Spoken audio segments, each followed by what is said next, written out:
Zoltan Kazab steps out of his tent, squinting against the sunlight and the cool breeze that strikes his face. Sucking in a breath of the thin air, he surveys the landscape before him. Golden plains sprawl out below him, broken only by the occasional rocky outcropping against the blue horizon. Above him loom mountain peaks, dusted with shining snow, despite the summer weather. High in the Altai Mountains, the July sun barely makes the days comfortable for short sleeves and a light jacket. Kazab begins to turn back towards his tent, then pauses. A flicker of movement catches his eye, a tawny speck against the mountainside. A kulan? Kazab asks his Mongolian companion, Nam Kashdorj Balgan, as he gestures towards the growing band of tan creatures. Balgan shakes his head. Taki, the young man says, in an almost reverential tone. Kazab retreats behind the canvas flaps of his tent, then returns carrying a spotting scope. He sets it up with the swift, practiced movements of an experienced field biologist.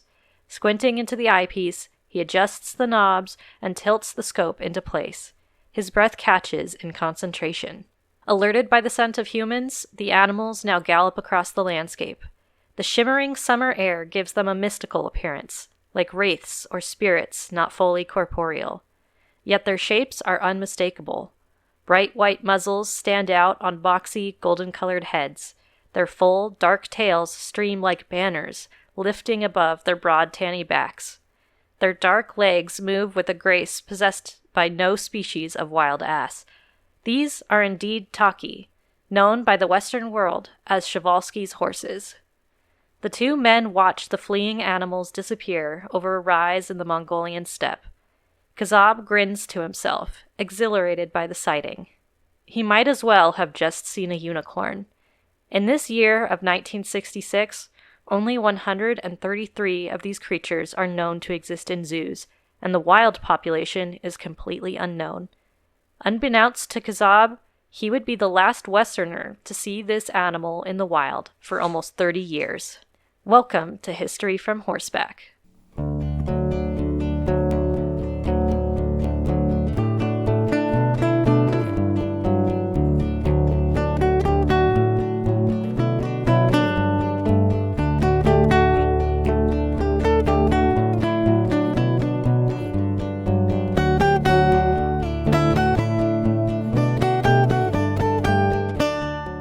I've been looking forward to doing this one. I've been thinking about doing this for pretty much since we started the podcast. Yeah, I think it's one of those ones that it was always coming at some point. And great timing too, especially considering that towards the end of this year, games like Windstorm Legend of Kimori will be out, which are purely based around being a courier in the Mongolian steppe and riding all of your native horses around. And I, think that game is going to be incredible. Hopefully, fingers crossed. But also, people who are into this sort of history will really, really be drawn to that sort of stuff. So it also makes me think of our throwback to a couple of episodes ago when we had our first admission of finally learning how to say Przewalski correctly and not Przewalski. Yes. Yeah. Throwback to that episode. Great time. That was actually another thing that really spurred me to go ahead and research this topic and write it and everything, because I released that clip of just us discussing the name, and that clip was really popular. But also that clip had someone who lives in Ukraine talk about some of the Przewalskis that live near them in the wild, that were returned to the wild. And that's and that's actually what got me investigating also what's happening to them currently, current day. And I found out some stuff that I wouldn't have known otherwise, or I wouldn't have known to look it up. So that was cool. That is really neat. And I'm wow, we're reaching people who live in Ukraine. Yeah.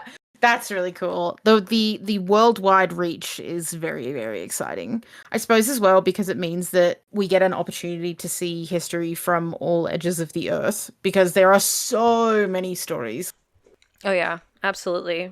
Cuz also just like the Przewalski horse in particular is like it is kind of like a meeting of my two like passions, which is like wildlife biology and horses. Um Yes.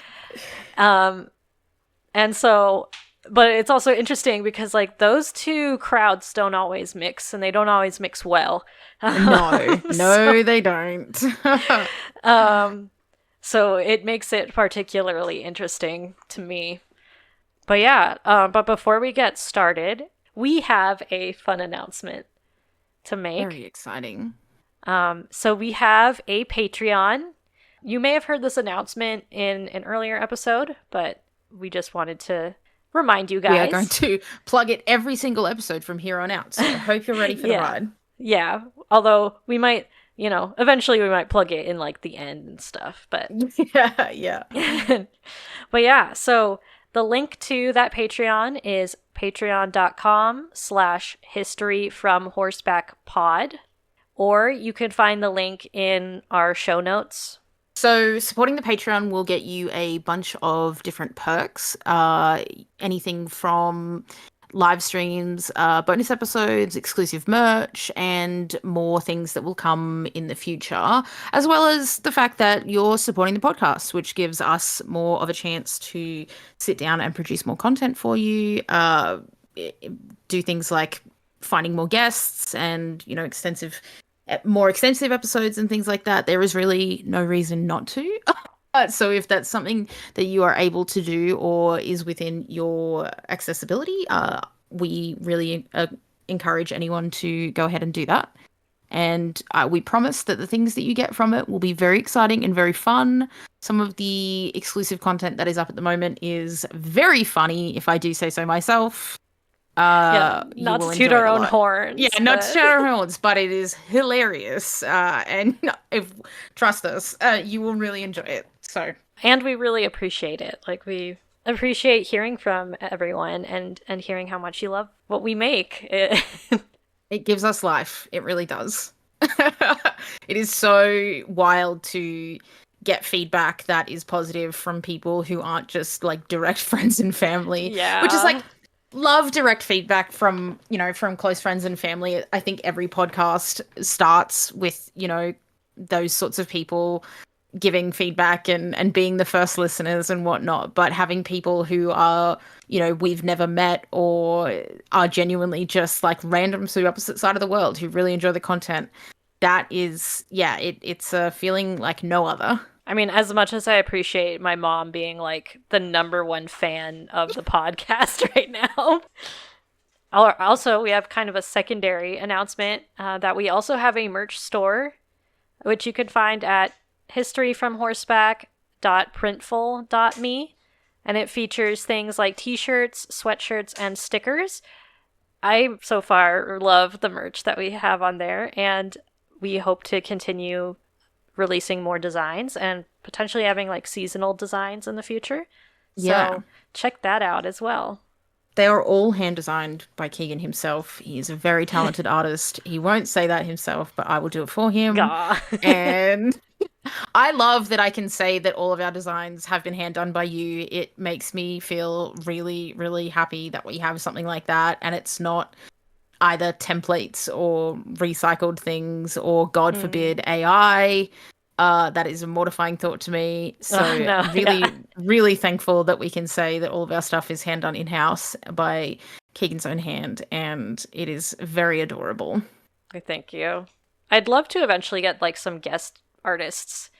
Yeah, that would be really fun. But I'd obviously want to be able to compensate them fairly. So yeah, I do think it would be wild for in the future if, and like this is just a complete aside and like probably won't ever happen, but it would be so cool to get to a point where the guests that come on the show that we could, like, you know how you always end up making them a horse owner? Yes, yeah, yeah, Like yeah. getting them a shirt, like a history from horseback, like Oh my just gosh. like Yeah. any sort of history from horseback branded shirt with like their little horse owner on it. I Oh think that my would be gosh. so cute. That would I be would so die. cute. It would be so cool Oh, to be like, hey, like we made you an exclusive bit of merch and it's got your little horse owner on it. Because I like know. people eat it up. They love them.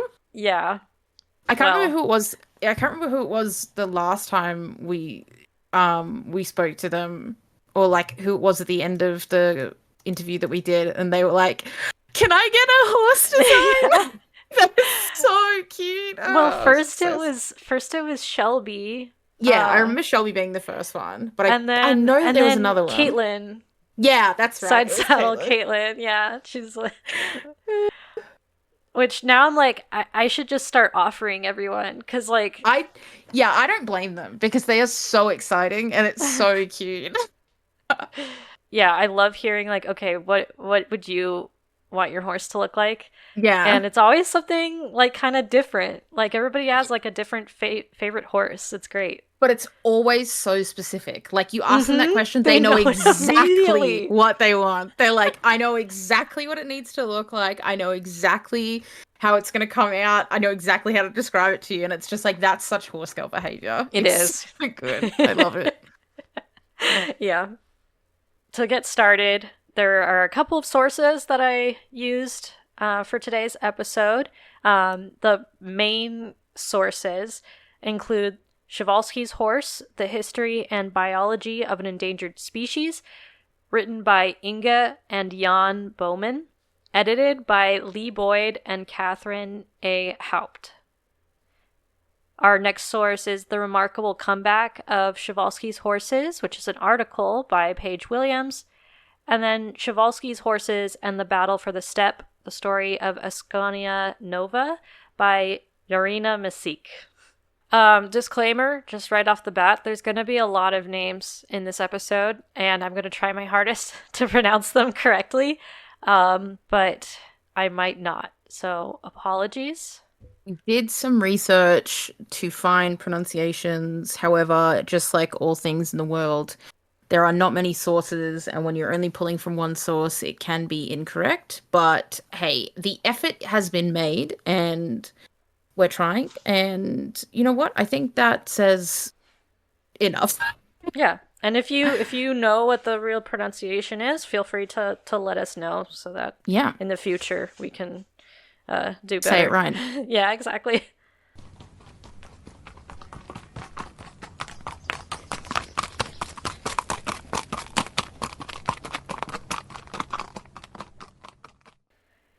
Many of you have likely heard of the Przewalski's horse if you have a great interest in horses or in endangered species. The animals have gained notoriety in the past few years due to a New York Times article, which we actually covered in our 4th episode, about a pair of Przewalski's horses that ended up at random horse auctions in 2024.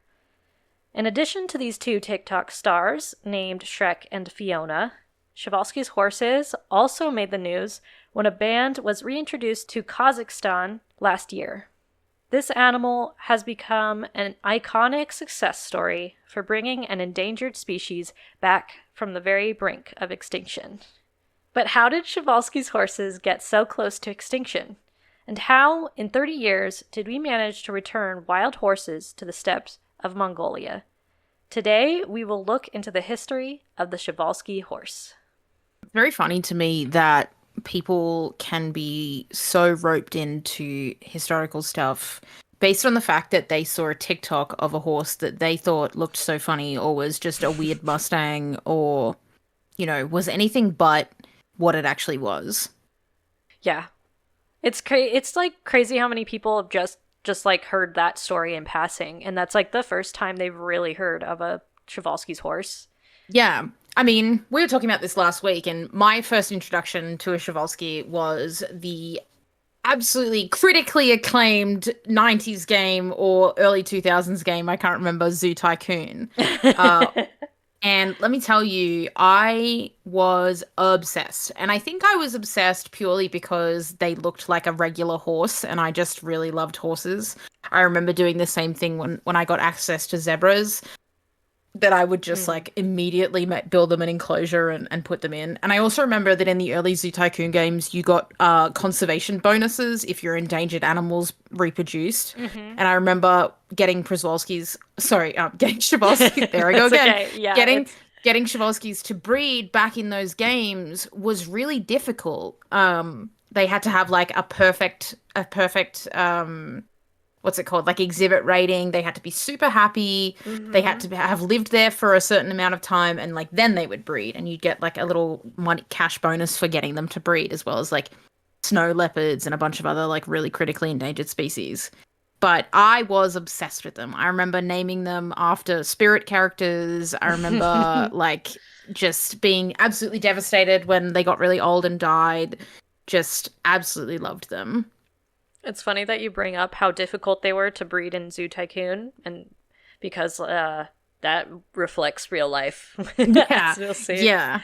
Which makes sense, like any wild animal being brought into captivity and, trying to get them to breed. There's stories of pandas being exceptionally hard, snow leopards, and, like a bunch of other animals that just like, for whatever reason, really do not thrive in captivity and like do not. It's really funny in the reptile world. Sorry, it's just I'm thinking of all of the endangered reptiles we were trying so hard to breed at the zoo. So hard. Yeah. And it's really funny because like a lot of them, they just like they will bring them in, or like they will take them from the wild, put them into captivity, and then they'll just like bang their heads against walls trying to get them to breed, and they just like can't figure it out. And that's like a really, really common experience with all different types of animals, like from reptiles, like niche reptiles, to primates, to, mammals, whatever. There's heaps of them. But yeah, very funny that the Przewalski was absolutely no different, and has not really helped its plight of getting them back to a non-endangered, a non-critically endangered even status. Just kind of going back to like our first introductions to the species. For me, I was lucky enough to grow up living in San Diego. And so I had access to the San Diego Zoo and the San Diego Safari Park, which are two incredible zoos. And they have Przewalski's horses at the Safari Park. And so it's really cool to see them. And so I feel like I kind of got exposed to them a little sooner than other people, and I got to see them, which is a pretty rare thing to get to see since they are very much endangered animals. And on top of that, just the cool thing about like the safari park in general is that the animals live in very large, very naturalistic enclosures. And so it's like they're just like on this hillside and kind of like not super far away, but not like right up and close to you. And so it just looks like, they're just chilling, like living their best life. But it was just funny because, growing up when I was younger, I was like, man, they're just kind of, honestly, I thought they were kind of boring because I was like, they just look like horses. And then it took a little while for me to like really appreciate them. I think your first time seeing them is also like really critical to how special they become. It's like, seeing them in an experience like that, like it's not something that you'd forget. Or not easily anyway, especially if you're like young and impressionable and it's like, this is the coolest thing I've ever seen. Well, yeah. Well, it also just, they started becoming like I've been on that safari park tour so many times that like, honestly, I could probably give the tour. I basically, whenever I'm there with someone, I always apologize to them ahead of time because when we go out there, I'm always like telling them facts about the animals that we see before the person giving the tour gets the chance to like say it. Because also they often give, everybody has their own little variations and stuff. So sometimes they don't include like every single fact I think is cool about said animal. So I'm like, oh yeah, up there, you see those? Those are the Przewalski's horses. And, and here's all my little facts about them and my little tidbits that I've picked up over the years. And it's very fun and exciting. And I can't help it. I have to tell you, you have to please listen. Yeah. Yeah. So we know that humans encountered wild horses that at least resembled Przewalski's horses as far back as 20,000 years ago, as evidenced from cave paintings. It has also been found through cave paintings and paleontological evidence that there was likely an abundance of these wild horses prior to 10,000 BCE. This was all during a time that we would consider the Ice Age, where much of the Earth's water was locked up in ice, and so the climate was cool and dry. Horses excelled in this environment as they were specifically adapted for life on grassy plains, an abundant biome at the time. Then, following 8000 BCE, the climate warmed and the landscape shifted from plains to woodlands. This led to a scarcity in horses in Europe as they migrated to the steppes of Eastern Europe and Central Asia. This location became the birthplace of the domesticated horse, but also remained home to wild horses, such as the Tarpan and the Przewalski's horse. The local people of Mongolia and China remained very familiar with the Przewalski horse, with the Mongolians revering them as sacred. Western science, however, would remain skeptical of their existence for centuries. Part of this is because there were multiple wild equine species that lived within Eastern Europe and Central Asia. Several subspecies of Asiatic wild ass, also called onagers or kulons, called this region of the world home. They closely resemble Przewalski's horses, but are not as stocky and have tails more akin to donkeys than those of horses. And if you Google them, because you think, oh, well, like an ass / a donkey, like that, how could anyone think that looks like a horse? But these guys, their ears aren't that long. And they do have kind of these, like, they look very graceful. Like, they don't look like little stocky donkeys. They look more like horses. Yeah. Also, just want to make a quick joke as well. Western science being skeptical of what Eastern Europe or Central Asian or any sort of, Asian scientist might have said, or a biologist might have said. Who would have thought? Who would have thought that Western scientists would have been skeptical of anyone else saying literally anything that they hadn't seen with their own eyeballs? Crazy. Yeah. Anyway. Shocking. We're going to encounter a lot of that.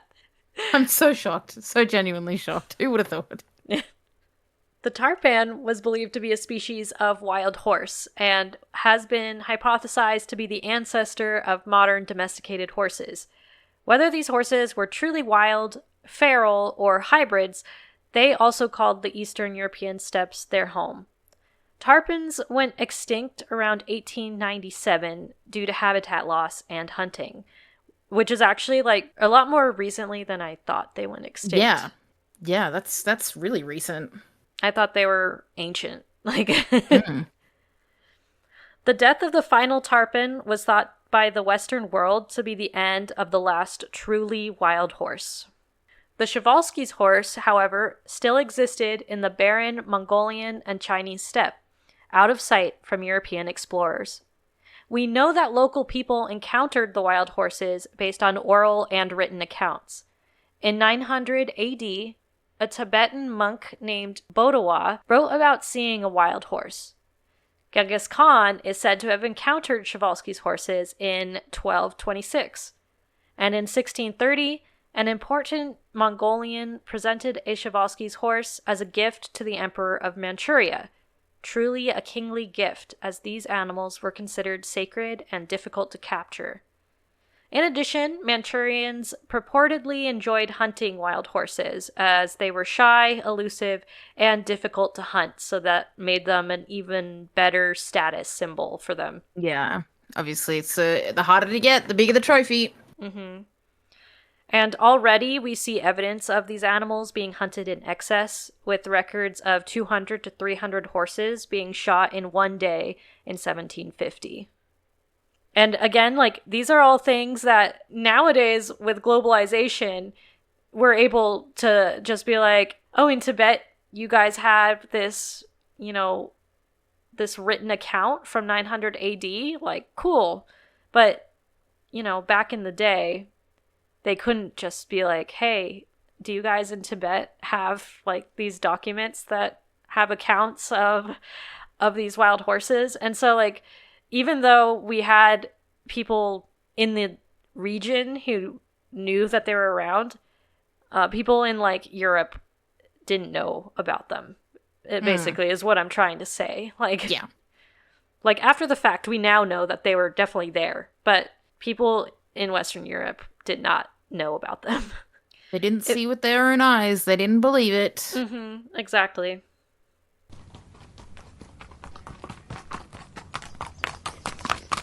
If you've been listening to the podcast for a while, you may have realized that I enjoy trail riding. Well, out here in Texas, the trails can get rocky and hard. Just like humans, horses need protection on their feet to avoid chipping and bruising. Some horses, like my horse Ace, don't need to wear metal shoes 24/7, but could use protection out on the trail or in other circumstances. This is where Scoot Boot comes in. Scoot Boot hoof boots offer comfort and protection for your equine's feet. Their hoof boot technology includes unique tread patterns that provide traction and support, built-in drainage for water, mud, and sand, and a flexible, shock-absorbing sole. Our listeners can receive a 10% discount on any purchase of Scoot Boot products. Just follow the link included in the episode's description and use promo code HISTORYFROMHORSEBACK on checkout. That's History from Horseback with no spaces at scootboots.com.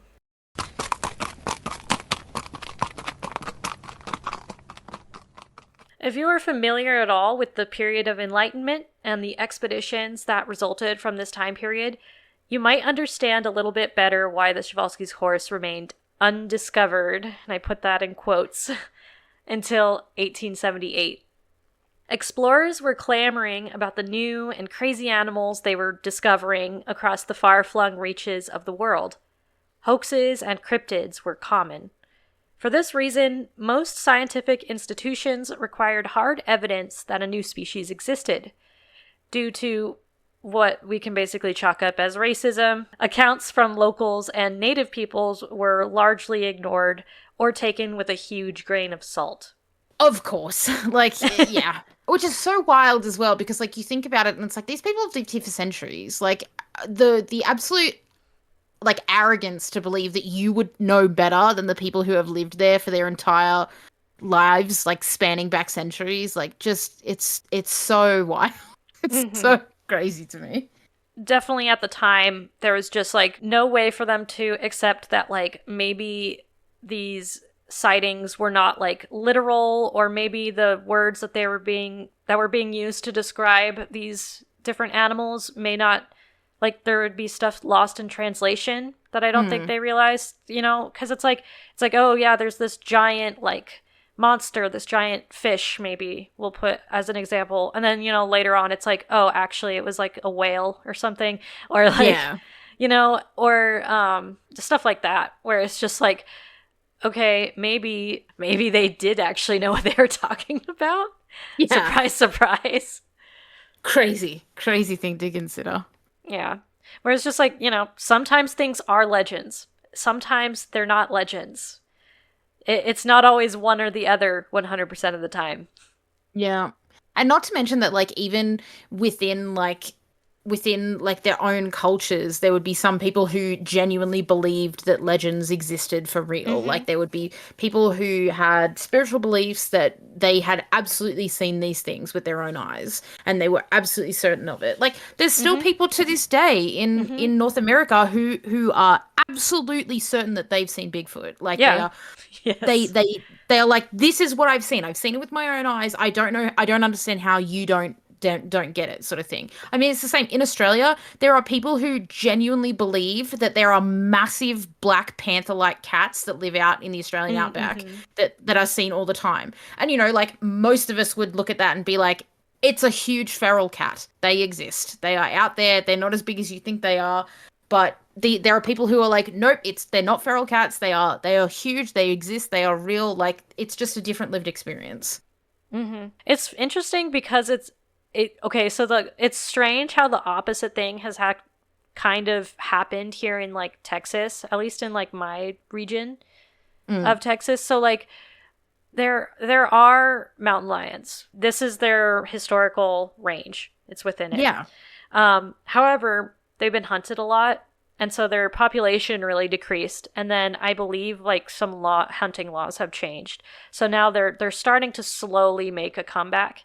And so there are sightings of them, and people are so quick to dismiss it as either a bobcat or a house cat. And it's like, definitely there are people who misidentify cats all the time. Like, people don't realize how big a bobcat can get, and also the fact that even though they're called a bobcat, sometimes their tails can get long, or at least longer than you would expect. There are definitely times when people have seen a bobcat and they're like, it's a mountain lion, or even like a really fat orange cat. Yeah. But also, people are so quick to dismiss when it's like, I have seen photo evidence of what is very much, in my opinion, a mountain lion. And people are like, that's not a mountain lion. They don't live here anymore. And I'm like, what are you talking about? Yeah. And so most stories of Przewalski's horses were written off as sightings of wild asses or feral ponies. Even in 1722, when a Scottish doctor returned to the Tsar of Russia with a reported sighting of a Przewalski horse, he was largely ignored. It wasn't until Colonel Nikolai Przewalski, a Polish explorer serving Tsar Alexander II, returned from an expedition to Central Asia with a credible sighting in 1878. Not only had he seen 2 bands of horses, he brought back with him a horse skull and hide, gifted from Commissioner A. K. Tikhonov. Upon the skull and hide being authenticated as a distinct species from any wild ass or domesticated horse, Przewalski became the namesake for the species. He also was the first European to describe the horse's appearance, life history, and habitat. He's the man, the myth, the legend. Yeah, which is like, yeah, of course it was named after a Polish guy. Like, could have been called anything that was, reflecting of the land that they came from. But yeah, Polish guy won out. I mean, honestly, I do feel like it's a little bit better than if it was some like English explorer. Oh, it was yeah. Like Imagine Smith's if the Scottish guy. Horse. Imagine if the Scottish guy had gotten it. Oh, God. But Przewalski still faced some doubters. Brothers Grigory and Michael Greshmilo, explorers working on behalf of the Russian government, returned from Central Asia with not 1, but 4 Przewalski horse hides, 3 skulls, and an incomplete skeleton. They had hunted the horses themselves to be brought back to the Zoological Museum of St. Petersburg. They also claimed that Przewalski never saw the horses, but instead saw Asiatic wild asses. Perhaps this was an attempt to usurp Przewalski's claim as the one to discover the species, but clearly it didn't work, as the horse is still named after the Polish explorer. And, this is something that it was pretty common. We're going to see this several more times throughout history, is that for some reason, whenever somebody else sees a Przewalski's horse, some dude back in, either Europe or America is like, I don't think that guy saw a real Przewalski's horse. No, you didn't. Yeah. No, you didn't. You I'm didn't like, see anything. I'm like, bro, you weren't there. What do you mean? They're like, I'm certain that guy actually saw a wild ass. And it's like, but how do you know, though? How do you know that? Source, trust me, bro. It's so funny, too, because, it's crazy to me that, these were zoologists and, biologists, it was their life's work to study these animals, and the best, they're like, you know what, we gotta shoot them to study them. Let's go. I'm gonna talk about this much more, but yes, it's about to get so much worse. But let's shoot the animals that we're here to study. It's the easiest way to do it if they're dead and in front of us. Okay. Soon, European explorers caught the Przewalski horse bug. Multiple articles were published on the horses, despite many of the writers never having traveled to Mongolia or seen the horses, which is also another, classic, Enlightenment era European scientist move. Let me write a huge newspaper article about my extensive knowledge of this horse that I've never seen in my They life. like weren't even just newspaper articles, because yes, there were, but also they were like scientific journal like articles. Yeah. Like they're like, let me describe. Peer-reviewed by all the other guys that have also never seen the horse. Yes. It's just like an incredible circle jerk of people being like, oh yeah, that sounds right. Let's put that in there. This is very good. I like it. Yeah. Publish that. Which is so funny. And like, and then this is the reason why they had such a problem with people faking animals, is because Yeah. the moment that they were like, oh, maybe it is real, like a bunch of people would start like publishing their like, I don't know, headcanons about these animals. Oh god. And it's like, this goes back all the way to like medieval Europe.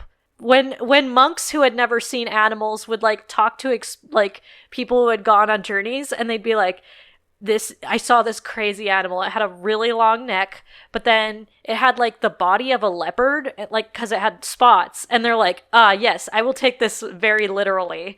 Very seriously. It's like, that's the thing too, because it's like people, it's like, when we're like on our our roleplay server for Red Dead 2, and like it's based in like 1898, and like all these sorts of things, and people say, people come up and they're like, oh well, I found this article from a book from that time that says this, and like I'm pretty sure that would be more accurate than like whatever this is. And it's like, well, no, because they just made shit up. Like they just said things and never had it fact checked and never had it peer reviewed and didn't care. They just made things up and published it. There were no rules about publishing. They could just pay someone to publish their book and pretend it was gospel. Like, they didn't care. Like, you need to take everything you read from this era with a grain of salt, like especially earlier on. Like, it's just, you can get yourself stuck into a feedback loop so quickly, trying to believe that everything that you read is the truth. And it's like, well, no. The funny thing is that a lot of it was just like,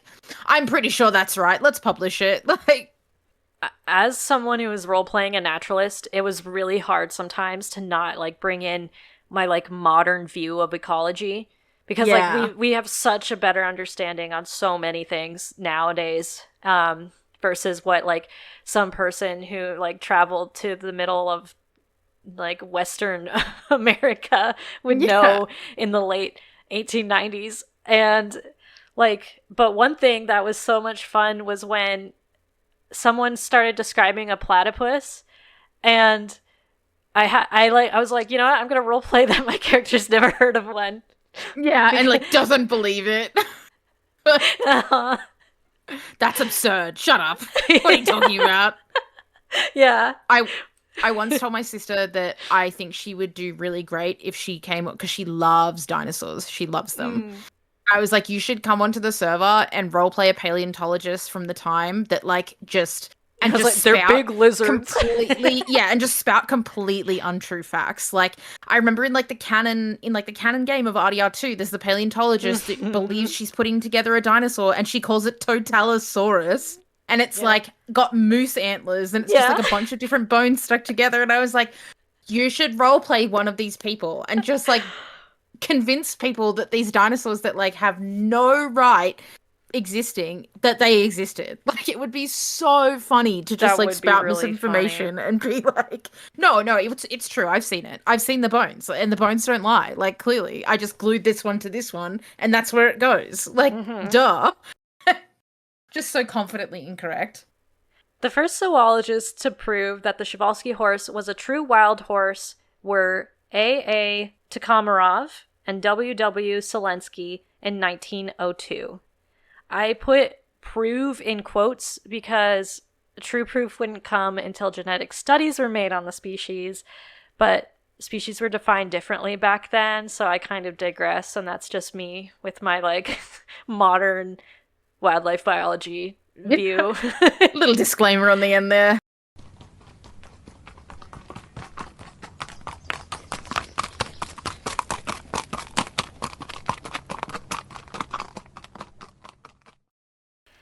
I feel like at this point in the story, I need to preface that zoology worked differently in the 18th to 20th centuries. What we see as appalling today the killing of endangered species in the name of science was a common practice during that time. I'm not excusing the systemic extermination of species, something we saw happen multiple times in animals, like the dodo bird, the passenger pigeon, the thylacine. They attempted it with the American bison, and more, and many more. However, we have made great advances in science and have a much better grasp on ecology than Western scientists did during the time. In order to learn about animals, scientists needed to study them up close, and the easiest way to do this was to kill the animal, dissect it, and preserve it. There was little concept of species extinction at the time, and the forward-thinking scientists who did see extinction on the horizon could do little to stop it. So many turned to preserving specimens for later study, or they tried to stick the animals in zoos, but unfortunately zoos sucked back then. It's why we have so many photos of like the last thylacine or the last quagga, because yes, they had those animals in a cage, but they didn't have much of a greater plan on what to do with it. So while there were plenty of explorers who may have hunted for the thrill or enjoyed killing things, other zoologists hunted animals expressly for the purpose of scientific study. And so that being said, as we continue with the story, I think you'll find that when Victorian era Europeans love something too much, they can sometimes smother it to death. It's really funny to bring up the Endling thylacine too, because there's actually footage. There's video footage, like very, very short video footage that was recolorized I think it was like a few years ago, probably like in the early 2020s, if not just before the 2020s. Someone like recolorized it and like threw it out into the world, and Australia went like nuts over it, and because of course. And it's one of those things where we keep hearing, whispers on the wind of, these startup science companies like that are trying to bring back or like resurrect the thylacine, and they're so close to doing it, and it's like, no, they're not. They're so far away from it. They just, it's like the thing with the dire wolves. It's that, they're not actually dire wolves. They're grey wolves with genes spliced into them. And the thylacine hasn't even gotten that close. I don't remember the name of it. It had a name, I remember. I feel like with the thylacine, the hard thing is that what animal is there that's closely related to it that you could use as a surrogate? Yeah, exactly. Because they're a marsupial. I mean, we tend to look at it and think like, oh yeah, that's kind of like a weird dog, like some placental mammal, and then it's like, oh wait, no, they are marsupials. They don't. Yeah, like the closest thing I think the closest thing that they have, because like the numbat and the quoll are both in the same family, I believe. They do look like them, huh? They do. Yeah, and like despite the fact that both numbats and quolls are very critically endangered as well. The quolls are doing a little bit better at the moment, but yeah, still not great. That's why like when anyone makes a claim to say that they're like resurrecting it or whatever, I'm like, yeah, okay, yeah, sure. No one believes you. Literally no one. But it's really awful because the general public eat it up every time it comes out. Every time they hear about it, they eat it up, and they're like, "Oh, like it could, maybe it won't be that long, and we'll have them back around." It's like, no, dude, we can barely keep our Tasmanian devils alive. Yeah, like we're doing way better at keeping the mainland ones that have picked up this cancerous. Yeah. We're very lucky that it hasn't spread to Tasmania, but the mainland ones have picked up this really bad cancerous face tumor that they all get that's like really, really contagious, and they give it to each other. And they've wiped a lot of that out in most of southern, like southeastern Australia, but like it's still around in certain places. So like they're doing better with it, but it's not any, it's not great. And it's definitely not like, as good as it could be. Yeah. And yeah, I brought it up because it's like, that's one where I remember being a little kid. And when I first learned about it, I was like, but they had it. Like they had one right there in the zoo.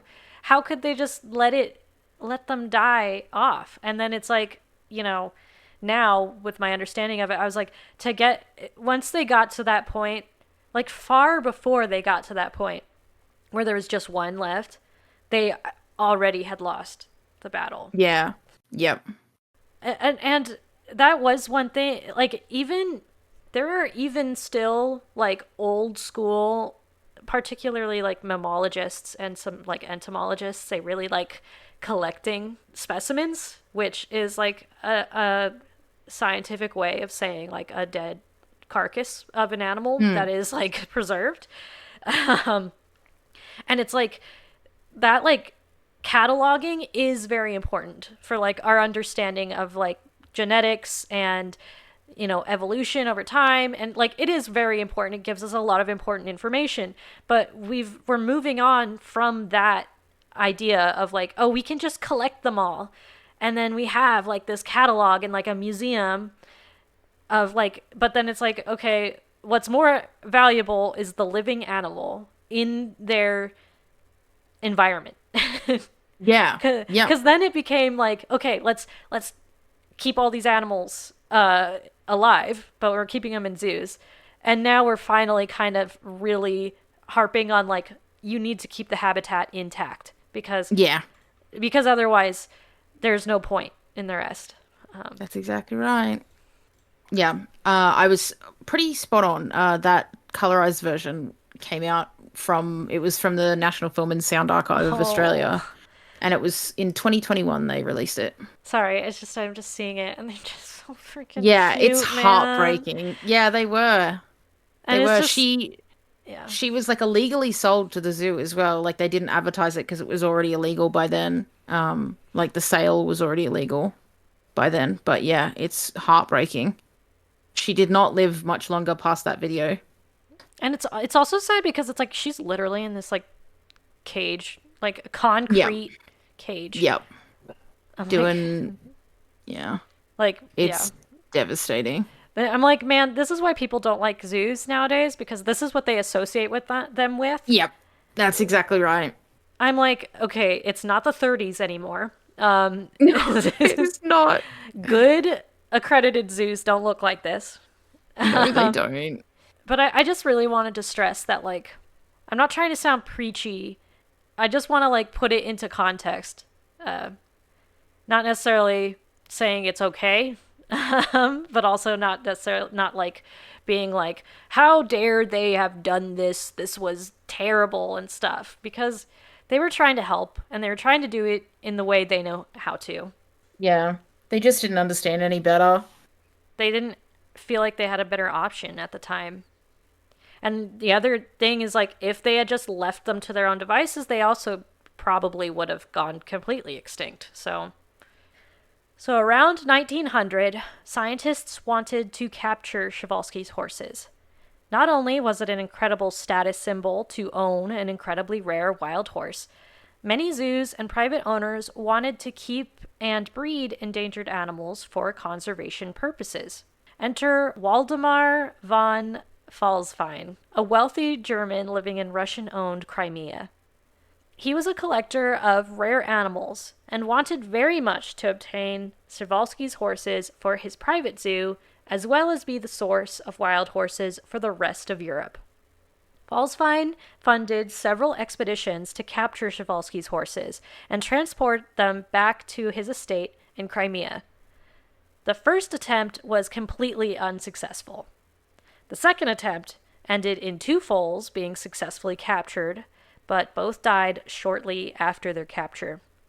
Later on, I'll go more into why so many foals didn't make it, but a little aside is that, like, at least with one of the foals, they tried to feed it, like, sheep's milk. Yeah, I was going to say, they didn't have anything to feed it. I can only imagine that they probably tried cow's milk or something like that, and it was just, like, was not working, Yeah. On the third attempt, 6 fillies and 1 colt were finally caught and initially kept alive. Unfortunately, 1 filly and the colt were not strong enough to make the grueling journey to Europe, so they were left in Mongolia. With 1 filly perishing during the trip, only 4 fillies made it to Crimea. The colt that was left behind was purchased by the Mongolian monarch, then sent to the Tsar of Russia as a gift, and then gifted to Falsfine. So he eventually also ended up with his colt.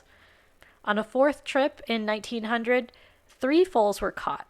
Seemingly content with his personal herd, Falsfine sent these foals to the Moscow Zoo. By 1901, a second player entered the ring of Przewalski horse hunting. The Duke of Bedford, Herbrand, was president of the London Zoological Society and wanted to source Przewalski's horses for more zoos. He hired a famous animal dealer named Karl Hagenbeck to arrange the capture and transport of foals. Hagenbeck, utilizing his many connections, hired a Russian agent named Asanov to organize a hunt with local Mongolians. It's kind of one of those like telephone things where it's like he hired this guy who hired this guy who hired the locals. I contracted and then subcontracted and then subcontracted. And yeah. Yep. And this group ended up being very successful in their hunting endeavors, capturing 52 foals in total. Falsfine, who had been repeatedly funding far less successful hunts, was naturally upset about Hagenbeck obtaining so many foals on his first try. He claimed that Hagenbeck had bought the foals out from under him. Oh my god, yeah. Seriously. Rich people drama, man. Oh, seriously. I can just imagine. He actually swindled those from me. I know I wasn't anywhere near him at the time, but he swindled me. Yeah. Hagenbeck, however, had testimony from Asanov and the local hunters that they had been specifically hired by Hagenbeck. The foals had never been up for sale. Falsfine is like, you bought these out from underneath me like I was going to buy them. And Hagenbeck's like, dude, they were never for sale. They were literally always mine. Or at least they're always Herbrand's because he was the one who hired him to obtain them. But yeah. Unfortunately, the 52 foals did not fare well and only 28 survived the trip to Europe. 12 of the foals went to Herbrand's estate. 2 went to the London Zoo, 2 went to Manchester, 2 went to Halle University, 2 went to Berlin Zoo, 2 went to the New York Zoo, but were rejected for being in bad condition and instead went to the Cincinnati Zoo, which is like wild to me that they were like, New York Zoo was like, no, these foals are too sick. So they went, okay, we'll make them travel longer to go to Cincinnati. Yeah, and they were like, you know what? We're willing to just sell them to whoever's going to take them at this point in time because we need our money back. Mm-hmm. It's like, being like, oh yeah, these are like, spoiled goods. And I'm like, they're a living animal though. Yeah, seriously. Like, also like, if you're so good and your zoo is so good, surely you could nurse them back to health, right? Like, although, yeah, now that I think about it, maybe that was part of it is that they didn't want the bad press. Like they didn't want to like obtain these like, endangered animals and then have them die and then be blamed for it. Yeah. Now that I think about it, that would make sense. Mm-hmm. But it's just also like, you can also just don't release to the public that you have them. Like, yeah, seriously. Like, wait for them to stabilize and then announce it. And if they don't, then nothing matters. Like, I don't know if this is like a big secret or anything, but as someone who's worked at multiple zoos, it's very carefully chosen when information gets released to the public. Oh, yeah. Yeah. Because, especially nowadays, because people who don't know anything about the animals will have very strong opinions about things, and rumors spread like wildfire. And yeah. When it's like, yeah, so often zoos like to wait until they're pretty certain an animal is going to survive before they like announce that they're around. Or like if an animal's pregnant, they tend to wait till she's like almost ready to pop to actually announce the pregnancy because they don't want to announce it and then have something happen.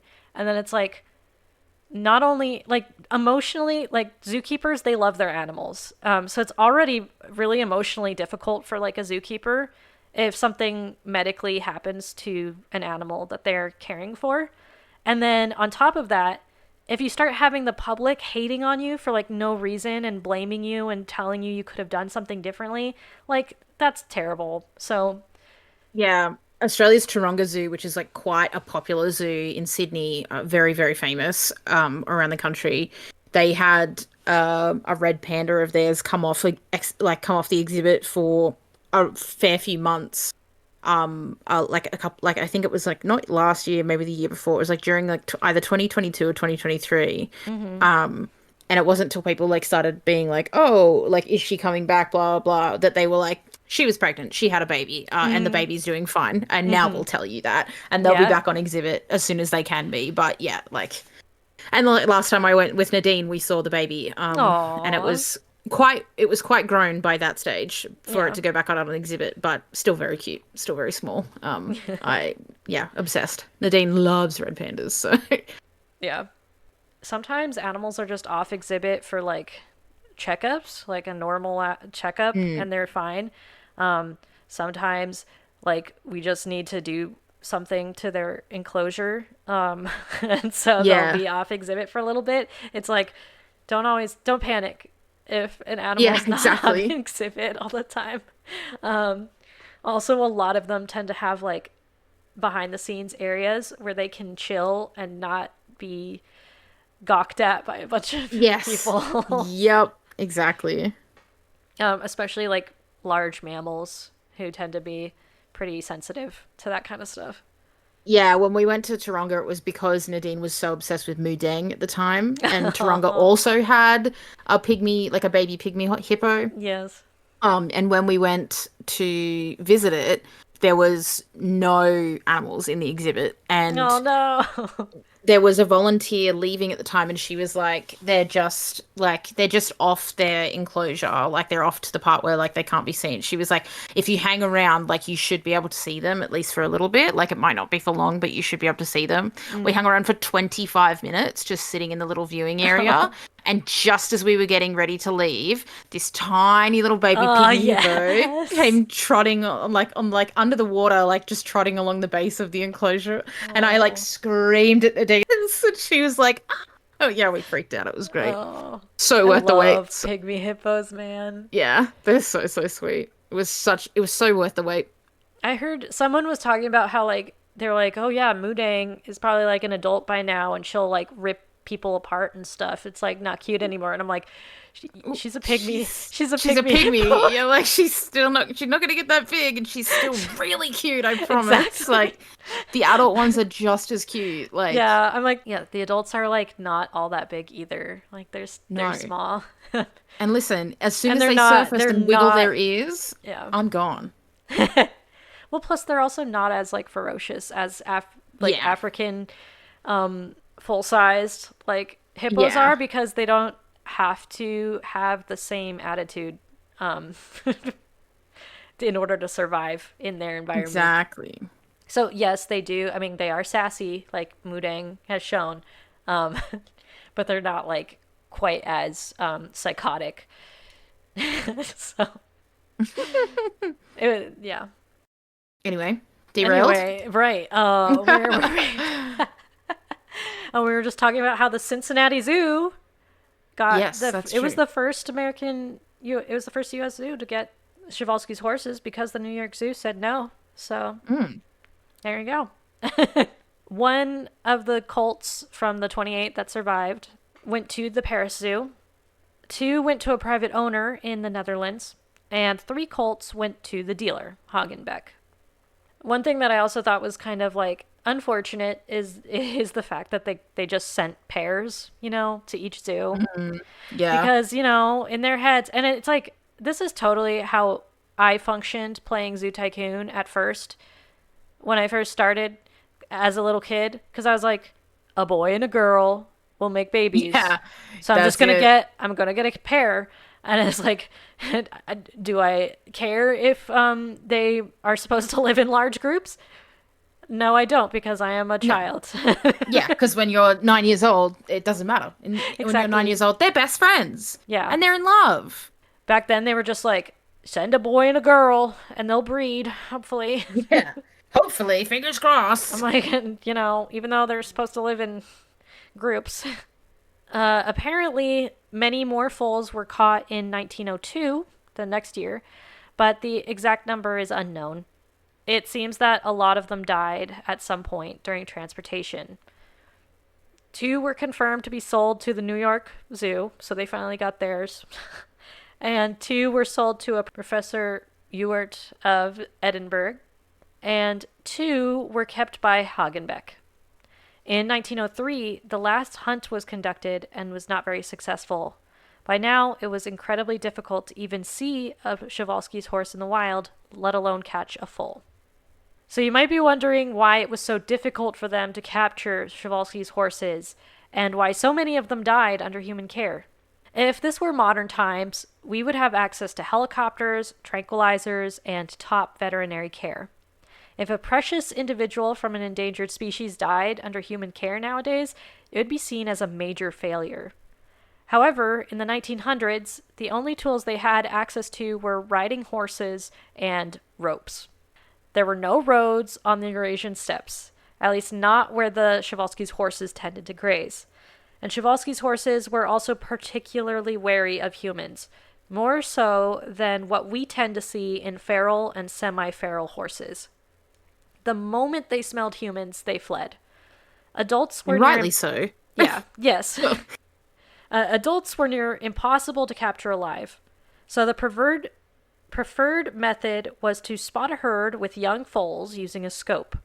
The hunters would then pursue the herd on horseback, refreshing their mounts as their horses grew tired, as the Przewalski's horses had incredible stamina.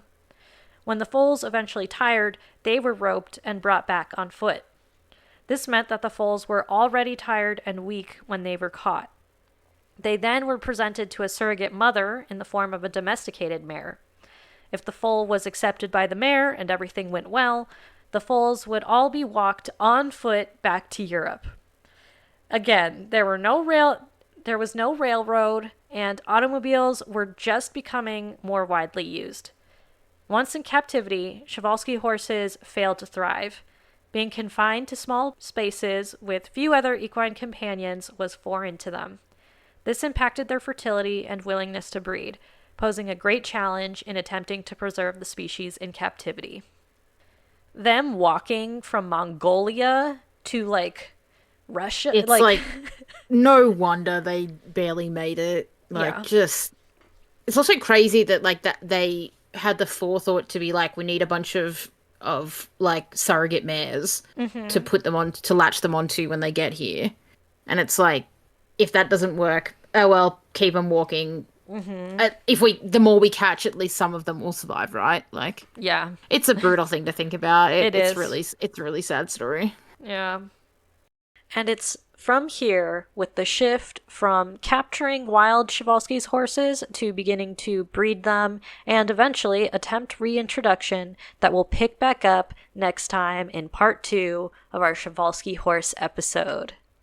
And at the end of the second part to this episode, we do plan on giving you, our audience, some ways that you can help out with the conservation of the Przewalski's horse. But I did actually want to mention something that is a little bit time sensitive, so I need to say it now before the next episode releases. While the animal that we're talking about today in this episode is an endangered species that is from Asia, there are many endangered species from all over the world, including ones that come from North America. Unfortunately, the Endangered Species Act, which is the primary piece of legislation that protects endangered species in the United States, is under fire. So the current administration is attempting to change the definition of the term harm listed in the Endangered Species Act. Currently, actions that destroy habitat of a species is part of the definition of harm. And because of this definition, millions of acres of habitat have been conserved to save species from extinction. One of the biggest causes of extinction is habitat destruction. To propose that the destruction of habitat does not harm a species goes against science and common sense, basically. And it puts a lot of our endangered species under direct fire and under direct danger. Currently, as of now, the U.S. Fish and Wildlife Service and the National Marine Fisheries Service are accepting comments on this proposed change. And so something that you can do is that you can send in your comments basically opposing the change. I will be including links in the description that you can follow in order to submit your own comment in regards to this proposed rule change. I've already sent my own comment, and so have members of my family. So if you are interested in taking direct action to try and help endangered species, this is one way that I highly encourage you to do so.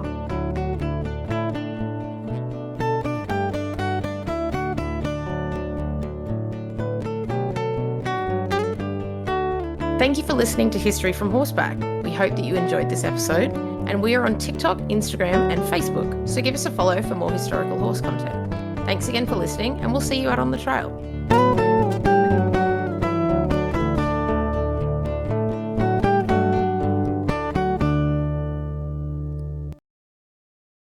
Oh man, sorry, I'm looking at this. There's more names, is all I'm saying, when I'm looking at this paragraph that's coming up. All right. I'm clocked you. I've clocked you. Do you want me to put a pronunciation in for this one? Yeah, I think I already said a name similar, didn't I? Yeah, you said this one up here, like the. Oh, they just have really similar names. All right, that's great. Yeah, they do.